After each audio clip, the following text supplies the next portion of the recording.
రెండో ఏం చేస్తున్నారంటే నాకు అర్థమైపోయిందండి. ఈ జన్మకి ఆడవాళ్ళకి ఆదివారం సెలవు దొరకదండి. పొద్దున లేస్తే రాత్రి పడుకున్నంత వరకు వండడం, తినడం, తోమడంతోనే అయిపోతుంది జీవితం అంతా.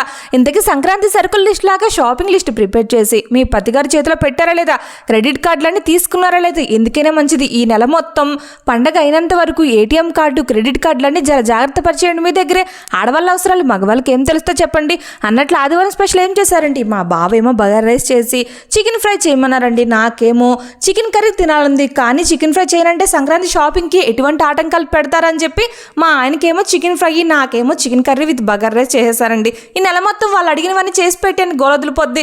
మనం ఏమన్నా కాదు అంటే ఎలా పగ తీర్చుకోవాలో తెలియక ఏదో ఒక సాకు చెప్పి షాపింగ్ లిస్ట్లో ఉన్న ఐటమ్స్ అన్ని 50% కట్ చేస్తారు. ఎందుకు వచ్చిన గొడవని, అసలే టైలర్ బిల్లు ఈసారి 10,000 అయ్యిందా, నచ్చింది చేసి పెట్టి ఫస్ట్ టైలర్ దగ్గర ఉన్న బ్లౌజులని తెచ్చేయాలండి అని చెప్పి ఫిక్స్ అయిపోయా.